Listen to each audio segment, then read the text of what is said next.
Welcome to Junkyard Theory, everybody, and today I've got Mr. Nick Cassavetes in the house. The name Cassavetes pretty much needs no introduction, but here is the man who most of you know has made The Notebook and most recently a movie I really enjoyed, God is a Bullet. So thank you for hopping on the show tonight, sir. Welcome. Thank you for having me. Thank you for having me. Yes, uh, you know, I do come from a family of filmmakers that what we like to say is great last name, bad first name. For the record, I like the name Nick. I appreciate it, man. But I want to talk to you about. I want to go back to the beginning. You pretty much your Hollywood film royalty. I'll put it that way. Growing up in a film household, what was it like, and when did you decide you wanted to make films too? What's your origin story? All right, I don't know about origin stories, but I can answer the first part of it. I mean, when some people ask me that, it's like very strange. Like only have had one life, so I have nothing to compare it to. We lived in a big house. Dad shot movies in the house. There was always a million people I didn't know in the house, stealing the food. And like, if you didn't get to the table quickly, you were not eating. And you'd be like, "Who are you?" And they're like, "I'm George. I'm the grip." I'm like, "All right." They'd stay in the house. So it was a communal type of thing while people were shooting the movies. And then, there was a lot of time where mom and dad were actors and they would just be gone, and Hmm. so also there was a lot of time just being alone and reading and, just, and we lived on this hill. So there was not a lot of kids around. So I found myself being alone or with my sisters a lot. And it, uh, it was a good childhood. Like, like I adored my dad and I adored my mom. They were like heroes to me, but not in like movie ways. Like dad and I was a difficult child. I was wild, and we found a way to speak. We both loved baseball, so everything was an analogy around baseball. That's how we would talk. And but it was not like, "Hey, son, if you ever make a movie, you should do this." So it was none of that. But my bedroom was the edit room.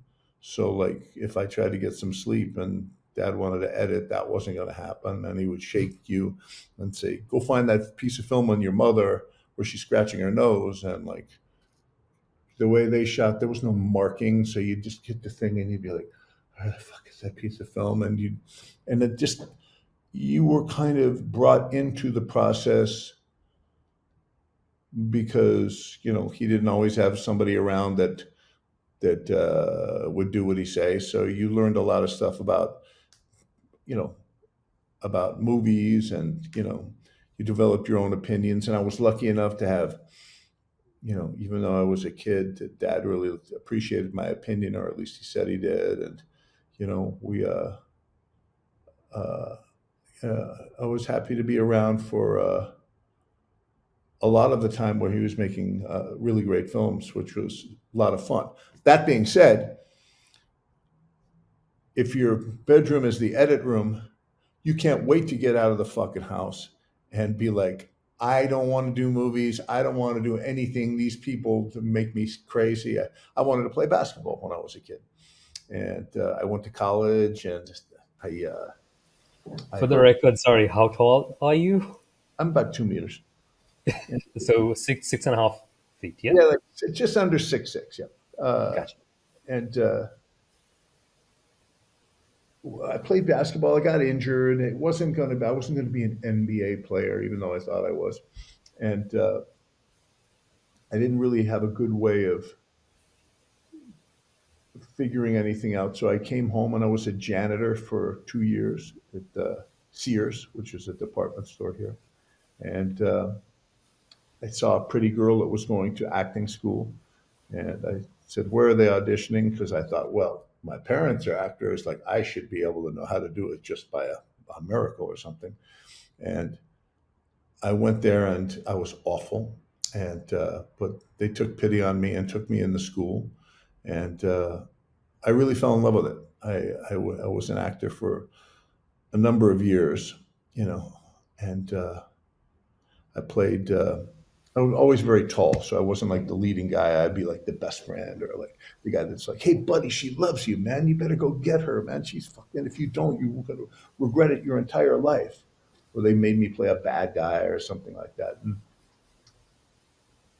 it wasn't the same experience that I was used to, Hmm. which was working with dad and having everything being authentic. It was more like people were making movies to make money, and there was certain styles that I wasn't used to. And it was fine. And as a young person, you try to fit in. You know, you try to be like, well, I can do that. Let me help. How do I do it? And but ultimately, it really wasn't enough for me. You know, so I was on a movie one time, and I started writing as an exercise because I was bored. I had one of those schedules where I was off all the time. And then I did. It was really an exercise, and I showed the movie to mom, and I said, what do you think? And she says, what do I think? When are we shooting it? I said, no, it's just an exercise. She's like, fuck that. Go get the money, and we'll make this movie. And I think I was like 30 or 31 years old back then, and I ran around for 3 or 4 years. No one would give me a dollar. And everyone was like, "You've never directed anything before. What do you think that just because you're John Cassavetes' son that we're going to give you?" Blah, blah, blah, blah, blah, blah. And Did people actually tell you that? yeah, yeah. Oh, wow. No, no. Some people are rude, and I get it. Like here's my philosophy. I mean, here's what I think. I miss Dad too. I wish I was him too. And I get it. People are disappointed that I'm not him because they need another him, but I'm just not, I'm not like that at all. Like, Yeah, yeah. You're your own person. I'm different, and God, I wish I could be John. It would be so much cooler, so much easier. When he was magic, but, that's not the way it turned out. I'm kind of big and weird and, different. And, finally, somebody said, if you get me, oh no, I ran into Gerard Depardieu, and he's That's who played Obelix in the Asterix movies, right? From France. uh, Gerard. Yeah, He was like considered the world's greatest actor. He was a French actor. yeah, yeah, yeah. He I lives think in. it's He's like people consider him crazy because he lives in Russia and everything. But there was a time he was the greatest actor in the world. And I ran into him and he said, "Nick, I will maybe I not only will I be in your movie, I will put the money for your movie." I'm like, "Okay, good, that's great." And I didn't believe him. And Mhm. but and then his people said, "We need to have a girl to be in this movie," and and they kept mentioning Marissa Tomei, Hmm. that just won the Academy Award from My Cousin Vinny. So I don't know anything. I write to her. I said, "Hey, like this," and she wrote back. She says, "I don't think the part's big enough." So I stayed up all night, like for like 2 weeks, and made her part like 60 pages bigger. Like it would never have fit, but in the movie. But I wrote her back, and she says, "All right, you don't have to put any of this in. I just wanted to see how you wrote." I said, "Oh," and she decided that she would do it, but I had to go to New York, and she wanted to meet me before she would agree.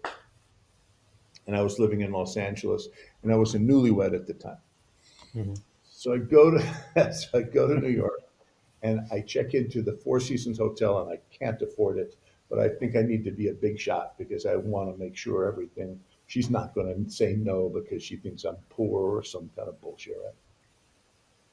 And she misses the first meeting. She misses the second meeting. She misses a week's worth of meetings, and I'm running out of money. Not Whoa. only not only that, it's my anniversary coming up, Oof. my 1 year anniversary, and I stayed.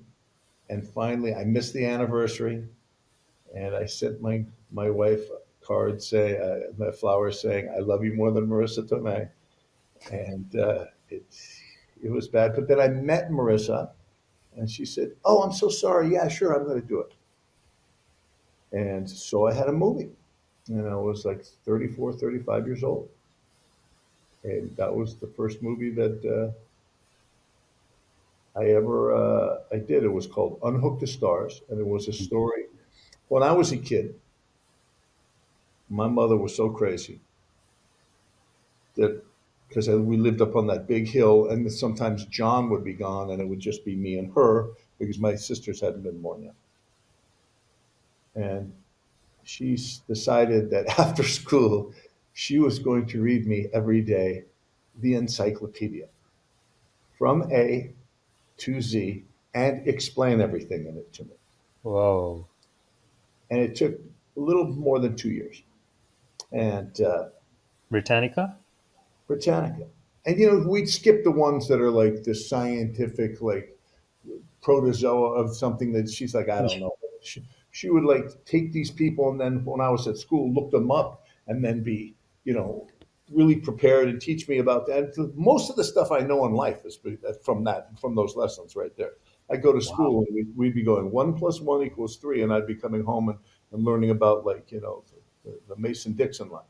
And anyway, I wrote a story about a woman who's an empty nester that reads the encyclopedia to the young kid, and it That's where was that came from. yeah, it was a nice move. And when people saw it, they would look at me and say, "Mr. Cassavetes, I really like the film," and we'd get awards, and everyone would like. And finally, I was like, "Oh yeah, this is kind of how I want it to be. Like, I want to put in enough work so that people are respectful of that work, and by writing and making your own films, you can control that, and I didn't have to go with the style of like Miami Vice or whatever the shit was at the time. And not that I love those. I like Miami Vice. I like Don Johnson. I like all of it. It's just not what I can do. So I made that movie, and then I made another movie uh, uh, called She's So Lovely with Mm. Sean Penn and Robin Robin and Wright. John Yeah. Travolta. That one did pretty good too. I mean, like, I loved the film, and it was wild, but like it made $4, and you know, pretty much people were saying, that his the directing career is over. And then about then, I used to have a friend named Ted Denny. He's dead now, and Mike DeLuca, who runs uh, Warner Brothers now. But back then, we would just go out and get drunk and tell stories, and how come we're not. And we were nothing. Mike had a little job at a company called New Line. Teddy had invented Yo MTV Raps, and he was a filmmaker, but he wasn't being able to get the, you know, type of films he wanted to get. And me, I was nothing. And so Mike DeLuca writes Nightmare on Elm Street. In one night, he does a rewrite for it and gets Johnny Depp to be in the movie. And they make him president of New Line. President. What? Like a guy that we go out and drink with. It's like having your best friend, like being in the White House. It's like, what? Yeah. So he calls me and he says, "Can you write?" I said, I don't know. He goes, "Because I think I can get you 250 for this thing." I said, "What the fuck did you just say to me? $250,000?" Like, I didn't have two nickels. I mean, like, I had nothing. He says, "Yeah, I think I can do that. Can you do it?" I said, "I'll fucking figure it out." "Oh, for sure." So that movie turned out to be Blow, and he gave me an office, and I was so stupid and had Teddy was going to direct it, so it was like the three of us were doing this thing, and I was so stupid. I didn't know you could order furniture. So I had an office, but I sat on the floor with this woman who would write down what I would say, and uh, and I turned the script in, and I didn't hear from anybody for 8 weeks. Not hello, got the script, nothing, zero, freeze out. And I'm like, fuck me, god damn it, I'm a fraud. I don't know what the hell to do. And then finally I get a call from Teddy, and he's like, Nick, I'm at the airport. I said, yeah. He says, I just read the best fucking script I've ever read in my entire life. I said, you motherfucker, it took you all this time to to read this fucking script. I've been sitting here losing my mind. He goes, greatest script I ever, thing like this. What you call it? And DeLuca gets on the phone. I say, you too, you motherfucker. He's like, I can't say anything if Teddy's not saying anything. I said, and then they went off and made that movie. And we got a little bit of popularity out of it because Mm. it was a successful movie. And, we were kind of off and running. You know, do you want me to keep going, or do you want me to Please, like? please. I'm more than happy to listen and let you rant out. This is kind of just like what happened in my career.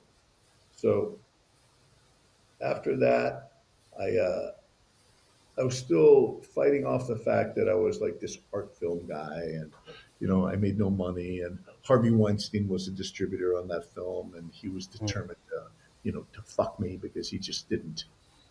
He didn't like the way. I mean, if somebody tells me to do something and I don't want to do it, I'm like, sorry, I can't do it. Like, if you're Yeah, bigger and stronger, take the movie away from me. And he did. He took the movie away from me and changed some of it.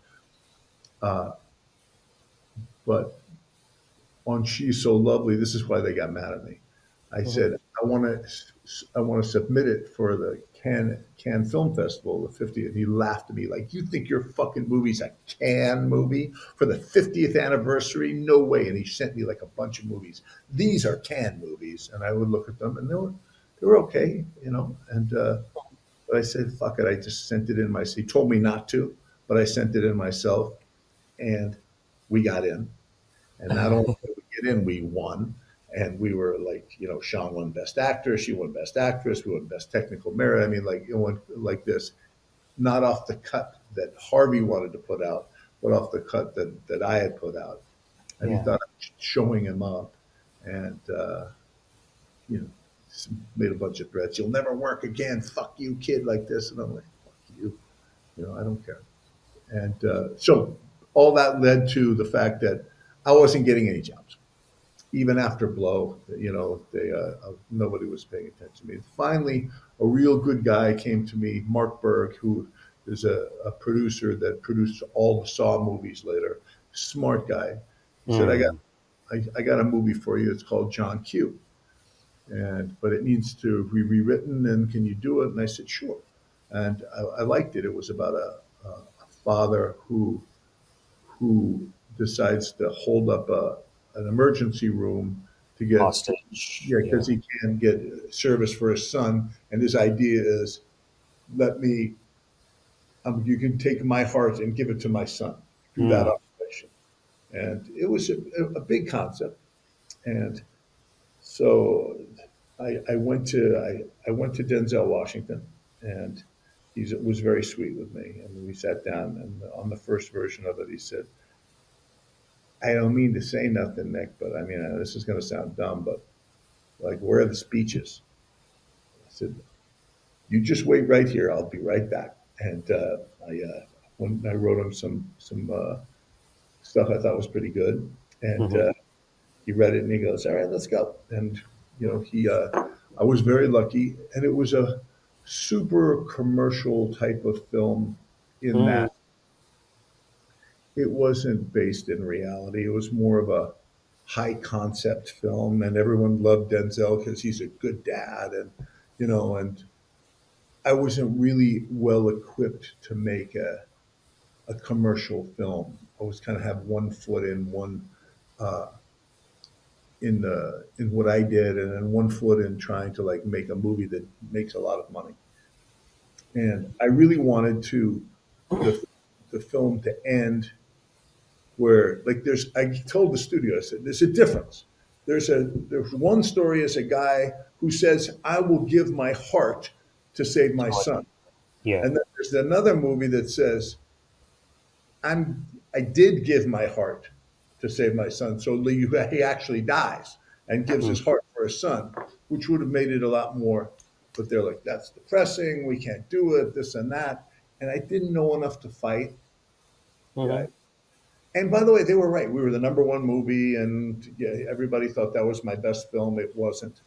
Uh, and so Denzel didn't like the movie. I said, I don't like it either. But it had some good stuff in it.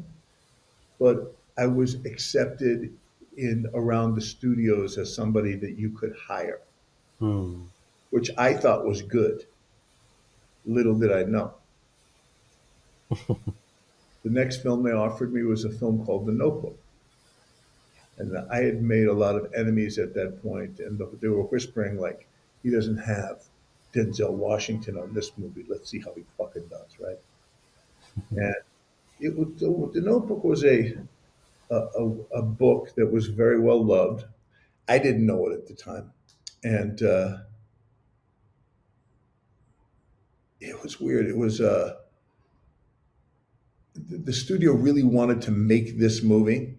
And usually you hear stuff when you're a director, you're like, I want to make this movie. And they're like, just know you can't spend a lot of money. And you're like, okay, that's fine.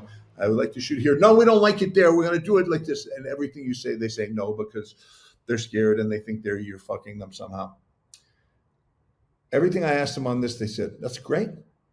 I was like, I don't really want a big star as in the lead thing. They're like, fine, good. And I'm like, you don't want big stars? Okay. And I was like, and I want to shoot it not in Canada. I want to shoot it in the United States. Good. Yes, great. And it's set in North Carolina. I want to make it South Carolina. Okay, good, good, good, good. And the two actors I want are both Canadians. So we're not taking American actors and going to Canada, which will save us a bunch of money. We're going to take Canadian actors and move them to the United States. Great. I was like, okay. And then, I mean, like, and they really wanted to make the movie.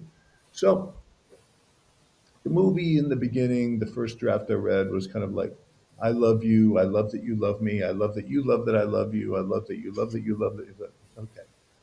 And so I went in and I was having problem. I said, I don't know if I can make this movie. They said, what are you talking about? I said, it's not my experience with love. And they were like, well, what is? I'm like, all I ever do is fucking fight. They're like, we love that. That's really good. I'm like, really? And they're like, oh yeah, it's good. And I was lucky enough to have a producer who would talk me out of being crazy. Lynn Harris. She was a very very good producer. And so I would get there and I'd say, I need Joan Allen, and she's like $250,000. They're like, yep. And I want Sam Shepard in the movie. And he's another. Yep, sure, great, love it.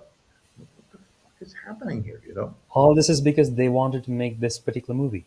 They really believed in this movie. I've never had a movie since that anybody said yes to. Like they always are like, no, no, no, no, no, absolutely not. Yeah. So I start the movie and we hire Ryan and we hire Rachel, and the story takes place over, he falls in love with her as a young person and then she comes back many years later. So we have a different kind of look.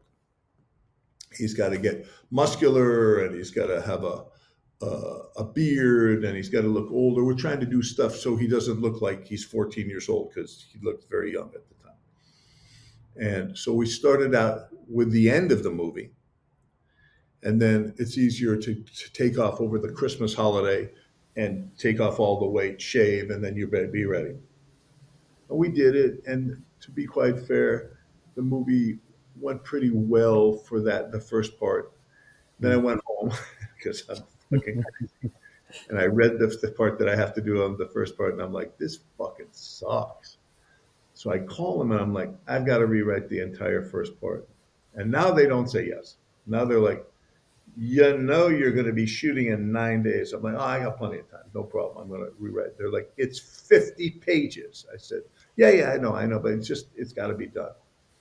And God bless them. They went with it. And, it became a little, it became a lot less formulaic. And God bless Rachel and Ryan because they were much better actors, and they made their characters a lot better than I could have even imagined. And then I'm working with Mom. Now, the crazy part about Mom is she's my mother, and she's playing like, Rachel's old version. yes, but she's playing, she has Alzheimer's, right? Yeah. She's studying and she's asking questions. Now, my mother has Alzheimer's. So when I see her, it's like that 20 some odd years ago, but it's real. Yeah.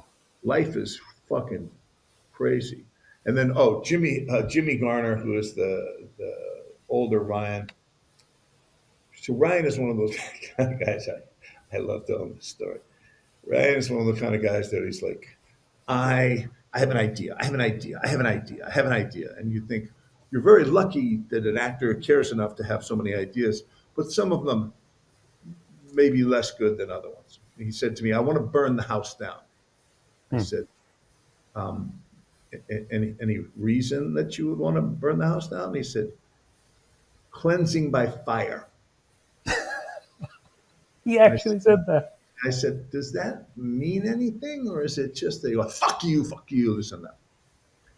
But after a while, he knew he couldn't bother me too much about that stuff. So he was determined to talk to Jimmy Garner because Hmm. they were playing the same part. So he wanted there to be the audience to believe that they were the same person. Now, Jimmy doesn't get into like 3 days beforehand, like this. And I don't have time to tell Jimmy that he's about to get attacked, like he's about to get onslaught. And I'm in the office with Jimmy. Ryan walks in, and I'm like, fuck, because I know what's going to happen. And he's like, Mr. Garner, I'm so happy to meet you. I've been wanting to talk to you for a long time. He says, oh, yeah, is that right, kid? How you doing? And he says, well, I've been concerned that we have to play the same part, and I want the audience to believe that we're the same person. And I was thinking maybe we could do that by an accent, and I've been studying the accent. There's 213 different accents here in South Carolina, and I've made a list of which ones. He goes, I don't do accents, kid. They're stupid. He says, oh, um, well, okay. I have uh, blue eyes, and you have brown eyes. He goes, everybody knows that Garner's got brown eyes. He says, you want me to wear, I guess I'll wear brown contacts then? Hmm. So he says, what about a mannerism, like a walk, like Hmm. something that we would like be able to do? He goes, listen, kid, you do what you do. I'll do what I do. It's so nice to meet you, kid. And it, they but Jimmy Garner was my fucking hero. Just an old school, my size, never said a word that wasn't like fucking cocksucking motherfucker like this. Just like, and he, we really liked working together, and we were very lucky. And so we made the movie. Right, movie comes out.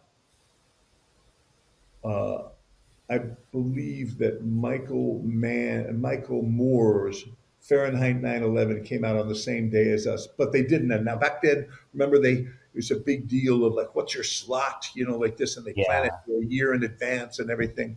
He announced a week beforehand he's going on the exact day we did, and they did $200 million, and we did like six for the first day, which was considered death.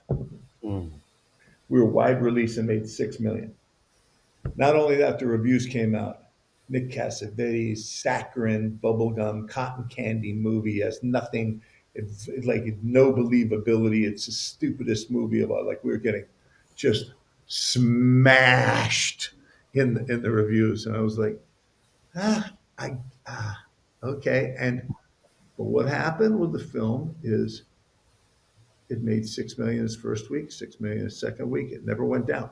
It just kept going, going, going, going. And most movies play for like 6 weeks. We played for 11 months, and 11 months. 11 months. We beat like Spider-Man 2. Like we made a lot of money, and halfway through that, there was two things that really helped us. Halfway through it, a buddy of mine calls me. He goes, "You ever heard of this thing called Facebook?" I'm like, "No." He goes, "It's some stupid new thing where like college kids talk to each other and they fucking, they talk to each other." I'm like, "Yeah, so what?" He goes, "The Notebook just got named the best movie of all time on that." I'm like, "Well, first of all, they're wrong. And second of all, what?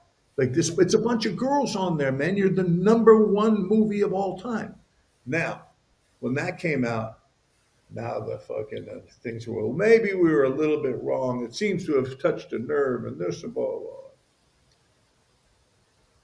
And the second thing that happened is Clint was doing that movie. He got that Hillary Swank was nominated for, the one that the boxer, and she winds up Million dying. Dollar Baby. Yeah, Million Dollar Baby, right? And they're like, "You like that movie?" And in the middle of it, he said, "Yeah." And they said, "Yeah, I think that your film's the best film of the year." And he goes, "No, no, no. The Notebook is the best film of the year." Like, what? He just came out and said it. They're like, "Ha, ha, ha, ha, ha. You must be kidding." He's like, "No, I'm not kidding. That's the fucking movie right there." And he won't talk about a movie. And he just was very, very kind. And after that, the film seemed to get a little bit more respect. Come on, everybody knows the film is like overly sweet and it's a wish fulfillment movie for girls, like, and like you get to like be with the one that found you first. And guys, if they promise to build you a house, they're going to build you a house. And it's all very romantic kind of notions. And I didn't care because I'm like, what do I want to make a movie with, like, it's not romantic, but it's about love? Shut up. And but people really like, I'm a movie director. All right. I don't care about story. I don't care about construct. You're never going to go see a movie. That Nick Cassavetes movie was a well constructed movie. But hopefully you'll go, I saw that Nick Cassavetes movie, and like that fucking girl, like Micah Monroe and Got Us a Bullet. That bitch was fucking on point. That she like, so if my actors' performances are great, I don't care about anything else. I care about, like, you get it. I care about, like, in God Is a Bullet, when they're in the middle of the worst things of all time, that we say there's still time to like notice somebody and be Mm. like, even when your daughter's gone, like, I mean, like craziness, right? And so that's and so my audience has to be the kind that are looking for something that makes them feel, because if not, I'm the wrong guy. I get letters all the time. Dear Mr. Cassavetes, I noticed that that TV on the wall that was in that thing, it was supposed to be 1999, but it didn't come out till 2001. And it really disturbed me that they're like, and you're like, dear fan, fuck off. I don't care, because I really don't care. And if it makes a mistake and I can fix it, I don't even care to fix it. It's not, okay. Do you know, like, Michelangelo or Rembrandt, they would paint a painting, right? Mm. Yeah.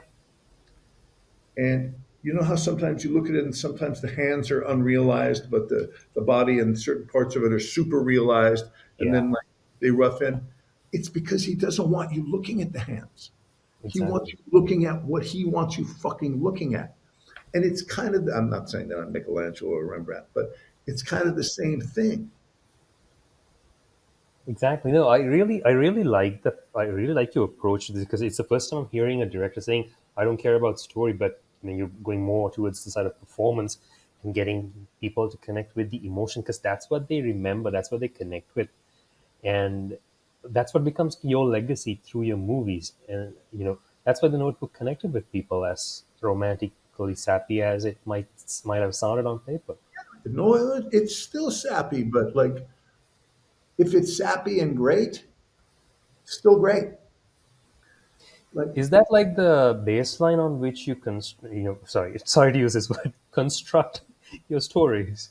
mhm. Okay, I'll explain it to you. I can explain to you a different one.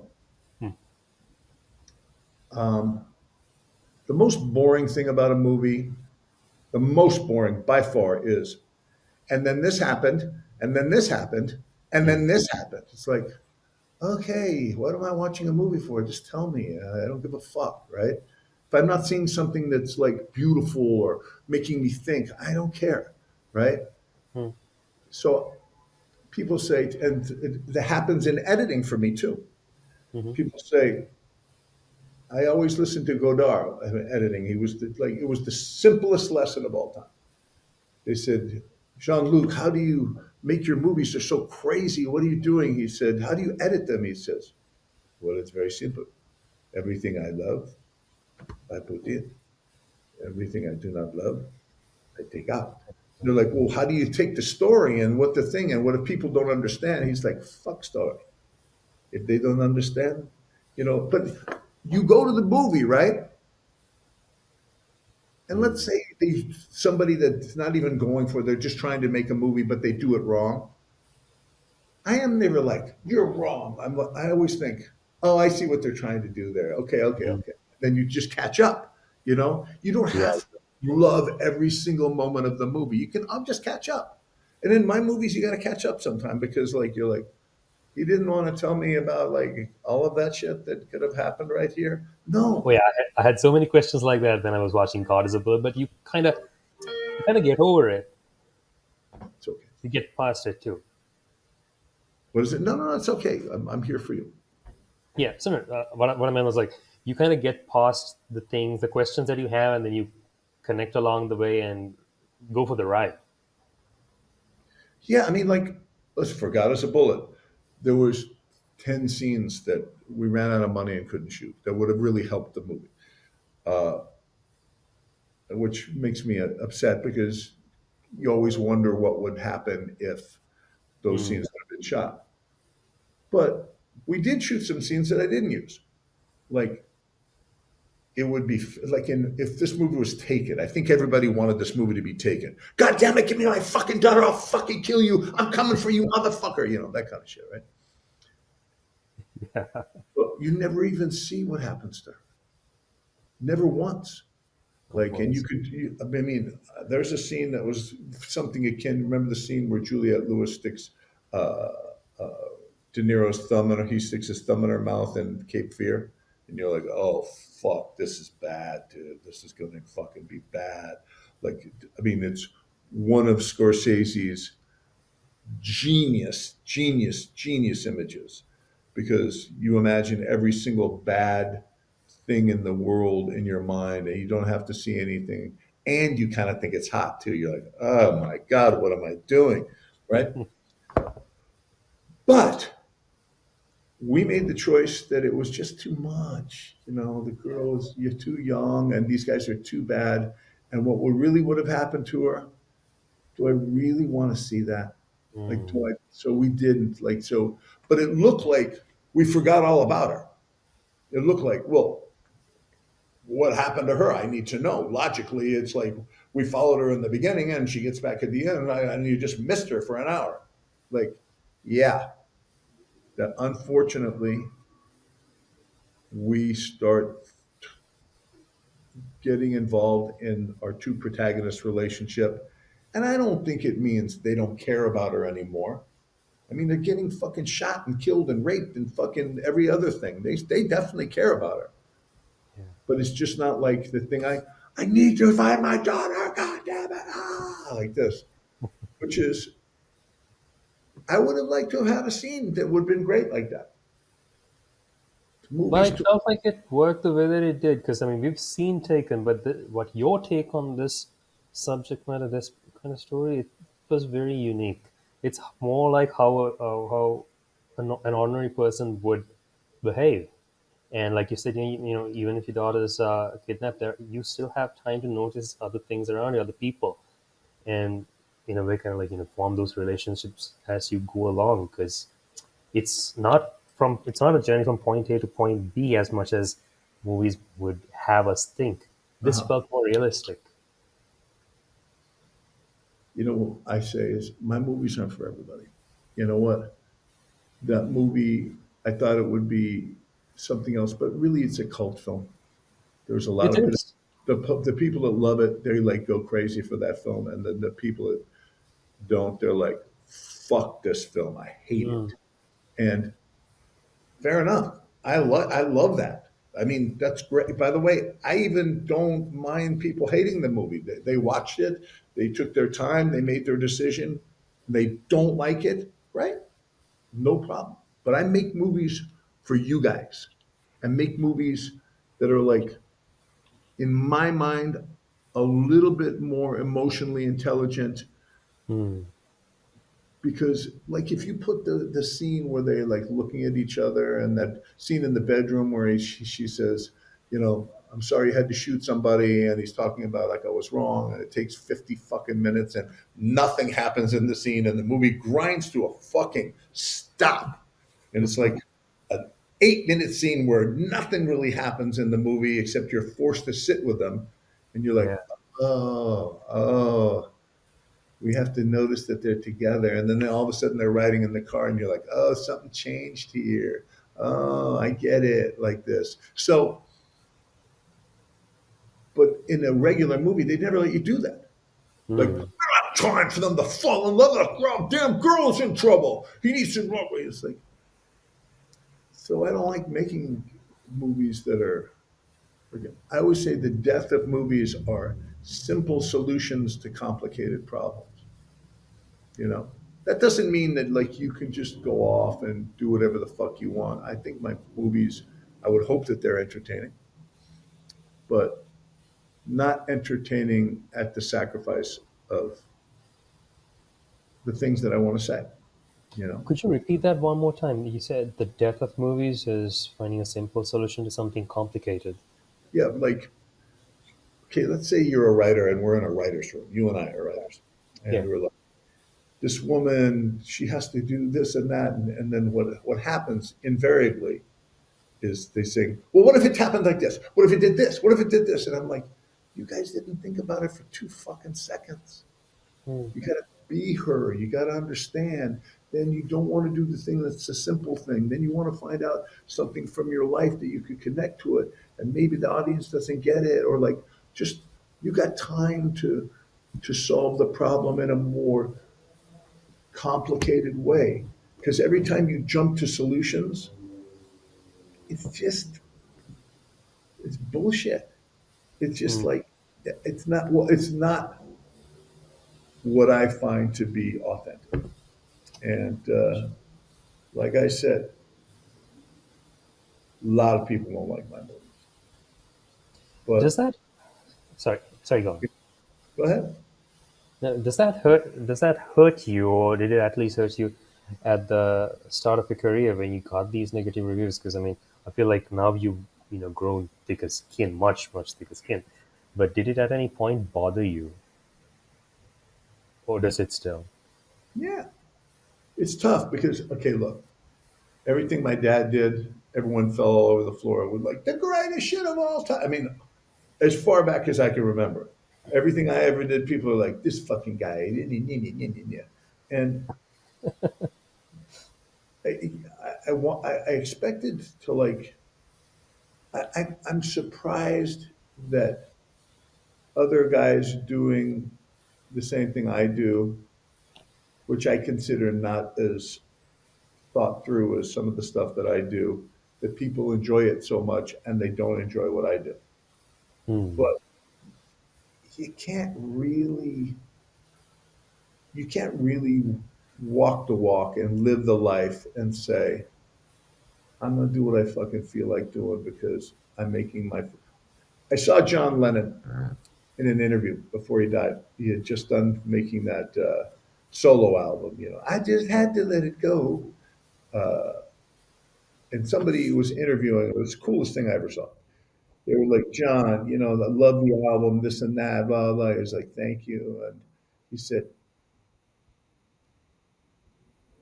does it ever come across your mind to like just do like, you know, I want to hold your hand, or like fucking, you know, like a big hit song? You know, you can write them.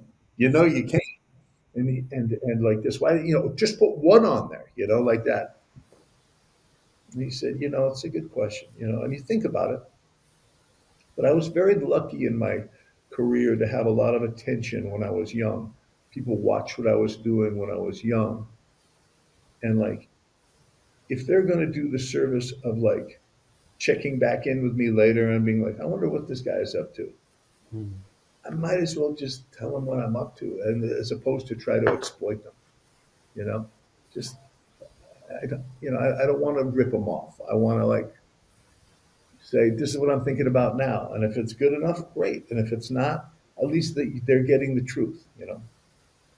So, yeah, I mean, like, I watch my contemporaries that think they need hits in movies, just really good directors make really shitty films because they really want the audience to like them, because I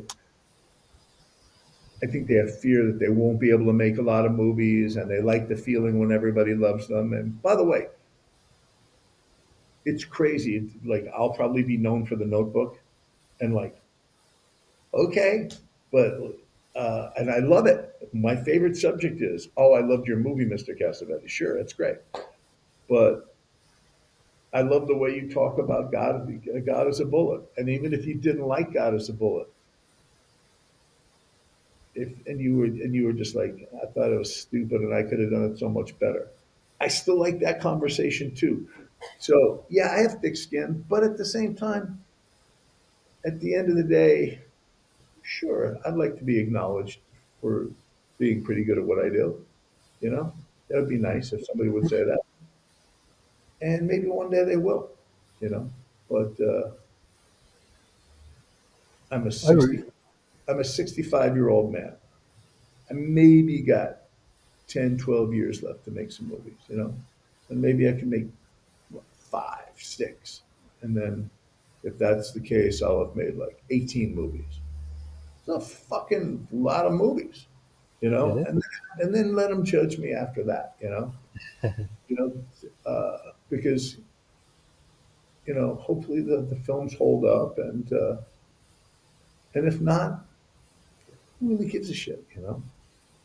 People are like, your legacy. I don't care about legacy. I mean, it doesn't matter. When you're gone, you're gone. But what about the work? The work is like you're clicking through the fucking satellite thing and you see one of your movies on. Doesn't seem that fucking important to me. It doesn't, like, it doesn't. But I just think if, like Lennon said, if you're lucky enough to make a movie, just do how you think. And if they tell you you can't make any more, then you can make a movie on an iPhone. I'm never going to stop.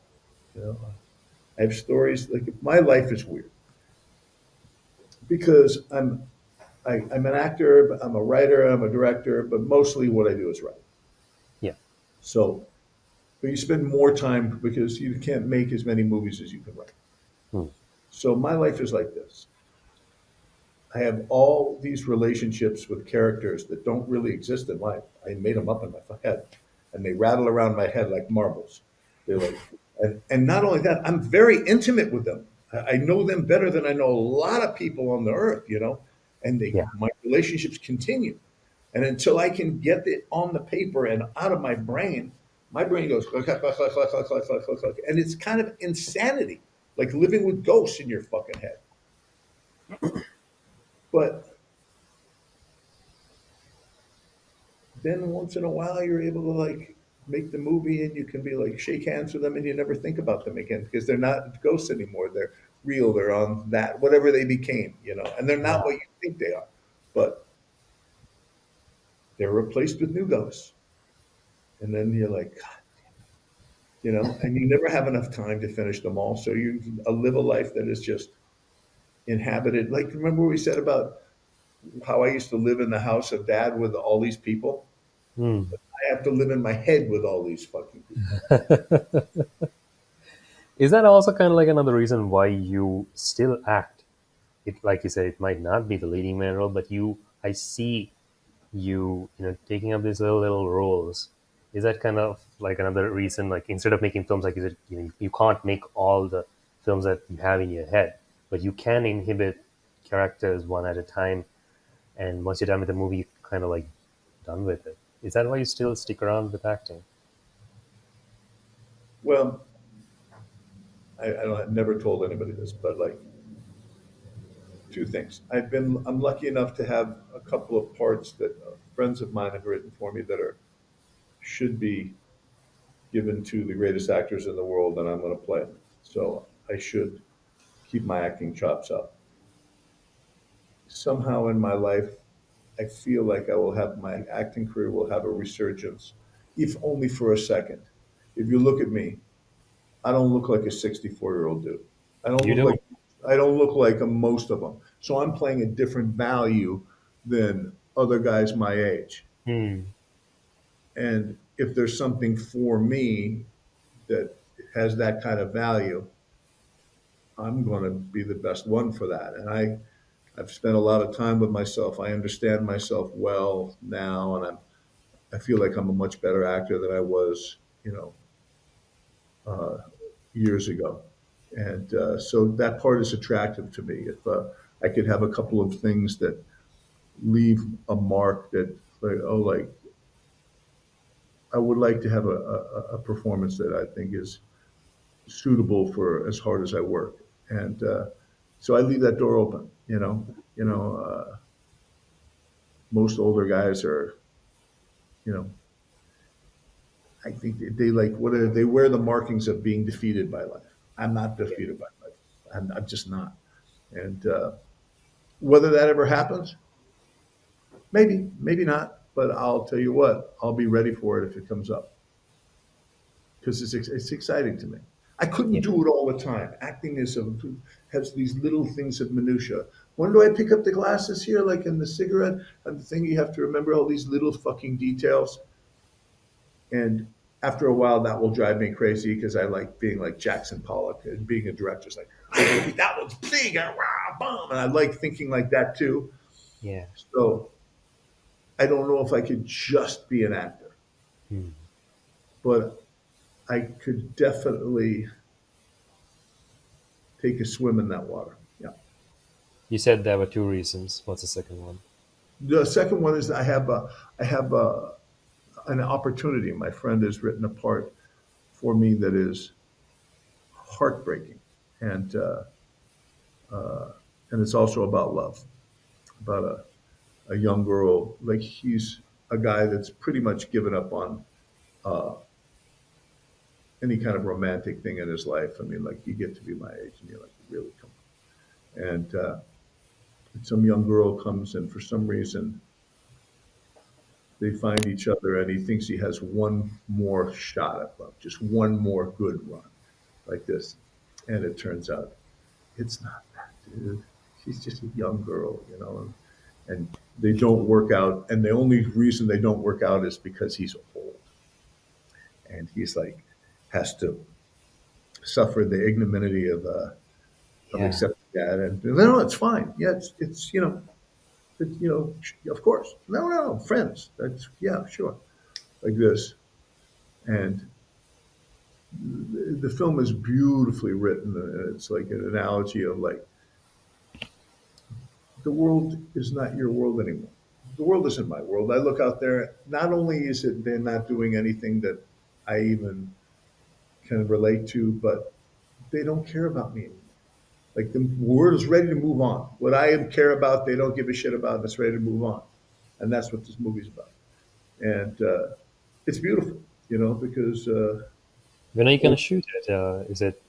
this next year, with this next year, when I come back from this doing this, but it involves me like acting again and like dealing with a young lady and not looking ridiculous and you know getting myself to a place where uh, you know that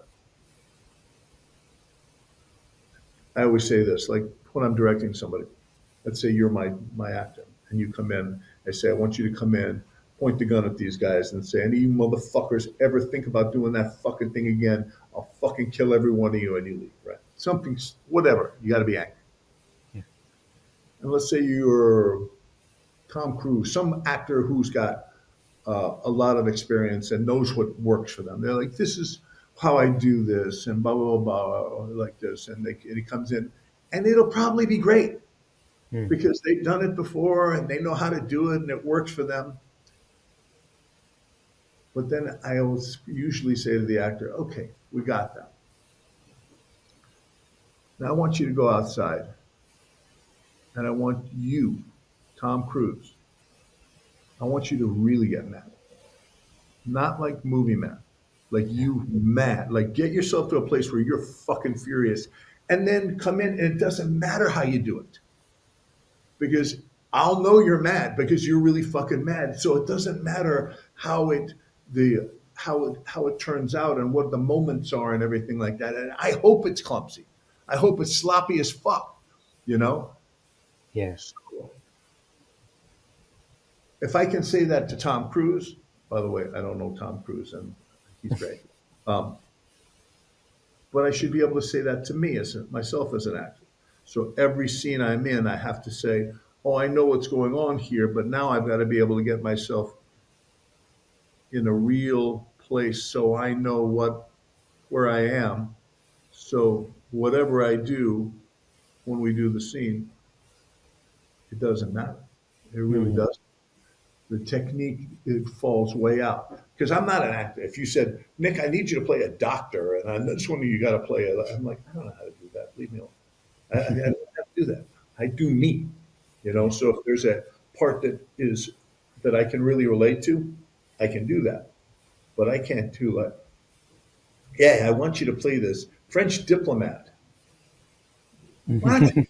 I don't know how to do it. I'm not trained to do that. I don't know. Yeah. For a 65-year-old, you certainly don't look like that. And I've noticed you are into fitness. You take good care of yourself. I Has try. any Yeah, I mean you do. I can see that. So any has anything I don't know when you started going to the gym or taking care of yourself. Was it whether it's been there from when you were younger or whether you Five picked that up years ago, 5 years 5 years ago, ago? I weighed 300 pounds and I had a heart attack. A heart attack, and like it was like Yeah. I was smoking cigarettes. I was drinking and doing whatever. Like You had a like wake up call. yeah. You know what? It's really hard, I think, for men Hmm. because you get older and like for me, you know what I'm good at? I'm good at living like a 40-year-old. I can do that really good. I can go out at night and drink and like chase girls and make everybody laugh and have a good time and gamble and make the whole world like, and we can have a beautiful life. Except I'm not 40. Yeah. I'm 65. And you should be living 65-year-old life when you're 65. Not because it's inappropriate, because you'll miss it. God gave you this great arc of life. Every single bit of it is just as important as the one before. Hmm. As you get older, they take things away from you and bones start to hurt and you can't do this and you can't do that. And the idea is you have to find the beauty in that because it feels like, I always say this, like if I told you you could never have a radish again in your entire life, your first reaction might be, why not? I want to fuck around. You don't even like radishes. You don't even want one, but you don't want it taken away from you. So Yeah. that's the way I feel about that too. Like, what do you mean I can't go out and live like a 40-year-old? You can, dude, but why not pay attention to where you are? Why Hmm. not live that life, man? That sounds like, and especially if you're not good at it, you to learn about it and be like, huh, this is what, and then you can decide to not do that. You see people running around midlife crisising and buying Porsches and dating 18-year-old girls and like, okay, but it never looks good, Hmm. you know? And it's Yeah. not because 18-year-old girls aren't pretty and Guys that are like successful should have whatever they want. I don't know, maybe, but it's just I think it's just missing. I'd rather be the cool old dude than be the last guy at the bar, like as an old Mhm. man, like way too old. No, fuck that, man. So in doing that and adapting to these certain changes of life and taking on fitness, has that contributed any differently to how you make movies? Yeah, yeah, Tell me yeah. about Well, when you're young, you rely on, you can get by with energy it. and emotion and like sheer force of will. The zest is more kind of, And I would stay up 23 hours a day, drink yeah, whiskey all night, and do whatever. And now to take care of yourself a little bit, you must rely on technique a little bit more. And it's good because you're not working any less. You're just working smarter. You're just saying, I'm putting more thought in. Okay, Rembrandt, when he paints a painting, right? If you were playing Rembrandt and you were painting and the scene is you paint, right? You might do this and do this, something like this. But really, what would be, in reality, what you'd be doing is this. yeah, You're looking more than you're doing. It's the same thing when you get older. You have to consider and dream more and dream more and dream more. So when you get to your place, it's more of a finished product in your head that is yeah, thought out. Then let's just fucking get there and fucking figure it out. And of course, there's time for that too. But as a rule, you know, I got to go to Antarctica. You know, I got to take care of myself when I'm there. I don't want to fucking fall over with another fucking heart attack in the middle of nowhere. But at the same time, I'm going to get what I'm going to get. I'm going to go down there and get it. And if I die down there, I do whatever. But that's the main difference. It's less energy and more technique, like you said, technique and or and reliance on technique. yeah, and thought. Reflection. Hmm. Reflection. That's something I've been hearing quite a lot with people who are kind of like in the middle to later stages of their careers in filmmaking. Like they reflect a lot more on what they've done before, as opposed to going after one thing and then the next and then the next. Because you don't really have time. You gotta build your career up. So in reflecting on what you've done back then to now, how does this process work with you? What do you reflect on? I don't know. I mean, like, I don't know. I'm happy with the work that I've done. Hmm. I think that the reflection comes saying I'm certainly a different person than I was 5 years ago. I Do try you to have that feeling where you can't watch the older work that you've done? You kind of like cringe up a little. sometimes, but like sometimes I watch it and it's like an old friend, and you're like, oh yeah, like this depends on my mood. I Hmm. don't seek it out, but I guess I have this imaginary thought that one day I'll be on a farm with my little dogs and like my chair that I read in and my vegetable garden and like this and a river and like I'll come back and there'll be plenty of time to kind of reflect on my life and turn on a movie and watch it and be like, oh, I think it just feels like it's for later. It doesn't feel like it's like a now. Anytime soon. Yeah. Yeah. I gotta finish. I've determined, like I used to play a lot of poker, and we made a shit bag of money playing poker, but I had to stop doing it because I wasn't making any more movies. I didn't make a movie for like 7 years, and like I was like, wait a minute, I don't care about money. I never did. What am I doing? It was fun, but it's time to finish the work, and that's maybe it takes me 15 more years, but I love what I do. I wake up every day and love what I do. I mean, really, I'm the luckiest guy in the world. And so, you know, I hope by the time I'm 80 years old, I can still make movies or they make some drug where you're a young man again, but because I'll take it. And Hey, if Clint is still doing it, you can too. what? If Clint, Clint is he's still doing it, he's amazing. He's amazing. He's made some of his best movies in his later part of his life. yeah, And then look at Lumet. It was fucking insanity what he would do. And I mean, but he's not me. He would like shoot 7 hours and want to get back to his house in the Hamptons and let everybody else do it. And his films are fantastic. I don't know how that happens, but you know, it's a beautiful life, and it's almost time for the new generation to come in, and hopefully, I can affect some of the new filmmakers that are serious about their craft to just basically tell them, do what you want, man, because there's no right way to make a movie. If there was, they'd all be good. And last time I checked, they all fucking suck. Like, I mean, there's so many bad movies out there, man. And people are risking millions of dollars for something they don't even think through. yeah, Wow. I mean, it's crazy. They think it's about like Jennifer Lawrence and Robert De Niro. It's like, nobody gives a shit, dude. Nobody. Or maybe the kids do. Maybe that's what it is. Maybe movies have only just become for like teenagers. You know, you yeah. got, They certainly look at the demographics more now, I guess, because we live in a very social media savvy age. yep. And you also, when I was growing up, there'd be like two names on the marquee as you drove by the theater. I didn't Hmm. know what the fuck they were, but I went because I wanted to see what was going on. Or you'd go to a record store, right? And you'd say, Yeah. I don't know what this is, but it's cool. Should I buy it? And I'm like, yeah. And you know what that would do?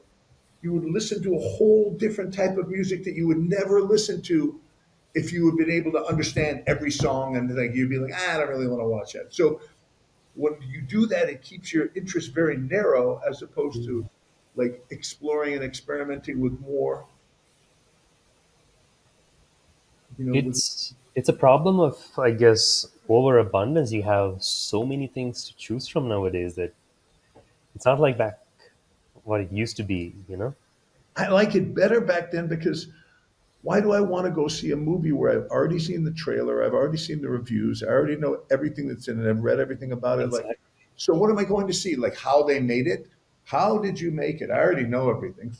I want to just go and know nothing and sit there. So I think there's a market for just having movies that are just, for on the theater corner, like, and you can use, you use, and all you have to do is play the good ones, and it doesn't have to be such a huge moneymaker.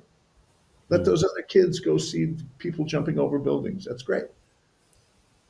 But we've lost, you know, like unless you're like one of those people that are like, let's go see the Italian, film festival or whatever like that.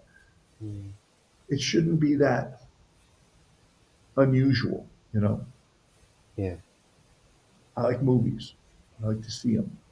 And or maybe there'll be like some video channel that is just like just movies you've never heard of them. It costs like 4 cents. But and maybe none of that will happen, and I'm wrong, and I'm a dinosaur, and I'll die out. Sooner or later, though, those movies will come back and exist. You know, I believe Yeah. so. Good is good. Do you still, I mean, do you still finance movies independently on your own, or Yeah, you do, right? And has it gotten any easier? no, it's the worst. Still the same. It's the worst. It's all based on a system of foreign distributors giving you advances on the thing so you can lessen your investment. But the foreign investors are about 15 years behind the times.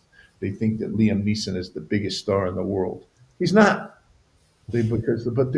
But that's what they're based off of because they're selling to like Ukraine and fucking Lithuania and fucking Saudi Arabia and fucking Paraguay. Yeah. I guess like the DVD market is still like massive over there, which is why it kind of works. Right. But unless you want to use one of those type of people, and I've got nothing against Liam, I think he's great. But Liam's doing movies where like he's saving everybody, which is like I don't want to watch Come that. on. I don't want that movie. I want to see that movie. I want to make Butch Cassidy and the Sundance Kid. I want to make something fucking, you know, that is more reflective of the era that I grew up in. Uh, Any advice that you'd give people who are just starting out and from on a global scale to fund their own movies? I know this isn't there's no easy answer to this, but doing it independently, your dad did it, and you're doing it now, mhm. and you've witnessed it from your dad's era to what you're doing right now. And how would you advise somebody who's gonna try and make their first feature to go about and collect finances? This would be. I'll just give you my example. Yeah. One, nobody gets paid. Nobody. Hmm. Zero. No, nothing. We shoot on locations. There's no location fee. There's no thing. Nobody gets paid. We have a lunch for the crew. And what they get is they get to work on a good film. And we borrow all our equipment and we, we shoot, but the exchange is I shoot in sequence. I make sure that we shoot in the right possible way and everybody gets the experience of having working on a film where everybody is trying to do the right thing. And we just don't get a lot of stuff. There's not a lot of production design. People wear their own clothes, and you can make a movie like even here in America, you can make a movie for 20, $30,000 if you make it that way. You could just make it like, and but you have to understand, as a young filmmaker, you're going to come up against a lot of resistance to do that because if you can make a movie for less than anybody else, it makes their movies look stupid because they spend a lot of money on their movies. And Yeah. usually you can't have all the big movie stars because the big movie stars want to get paid. But sometimes, man, I go out and I make friends with movie stars. I'm like, yo, man, we're doing this shit. And they're like, what do I get paid? I said, what do you get paid? The same as always, zero, nothing. Come and play. You can do your other little fucking stupid films later. This is a real part. And then I try to deliver them something that they could never do for the studios. Hmm. And for them, it's worth it because that's really why they got into the business in the first place. In the first place, yeah. You're kind of It should catering to be the good. artist then, yeah. So, yeah, people think, well, I'll pay them a little bit. As soon as you start paying anybody anything, you're dead. It never stops. Please elaborate on that because I've had an experience recently. I've been doing things where we've not really paid anybody at all for the past 8 years, making Yep. short films and all that. But the moment now, this is my final short film I'm working on, and people got paid, and I really noticed the drop in commitment, passion. That was a massive.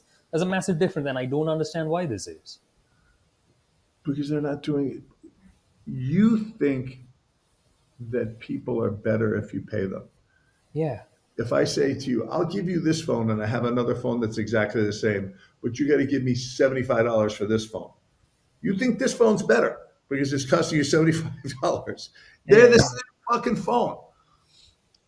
If you and the people that want to work for nothing are your people. They get to be like sometimes they're not experienced and you have to show them how to do their job. But once they work on the film, they can go out and get another job, you know? But if I say, okay, I'll pay this guy $100 a week. Well, why doesn't this guy get paid $100 a week? And then why doesn't this? And then they always say, well, let's divide the film up. You get a certain amount of points. No, zero. You don't get anything. You get to work on the fucking movie.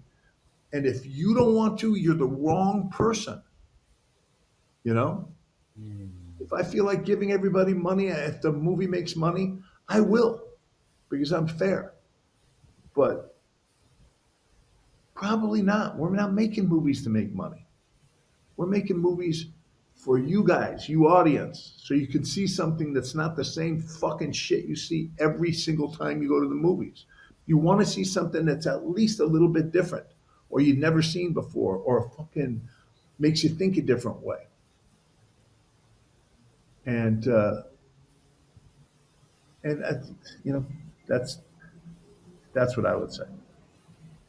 Don't be afraid. You know, you think people think they're insulting people by saying you don't get any money. You're not insulting them. You just it's that type of movie. You can say no. Say no. It's okay. Like, by the way, if I was a young kid and you were giving me a big lunch every day and I got to go to work and learn about this thing and I get to eat good and hang out with pretty girls and like guys that were smart and everything like that, I mean, that's a pretty good life. It's not where you want your end of your life. You want to be rich and whatever the heck it is that you might want to be, but that's a good time in life. I miss that. What what you just said is quite a perspective shift for me. Is it? It is. Thank you, sir. Well, you're welcome. Good luck to you on your films, and I'm always around. You can always call me, man. I don't know what this is for or not, but I think that what you were able to get me to say here was like it's kind of how I feel. You know, do I know what I'm going to do next? I do because I'm signed to do two movies in a row. But like, do I know what marbles are going to be rattling around my head? No. No. Thank you so much, Nick. Thank you so much for doing this session. All This is right. Junkyard Theory, folks.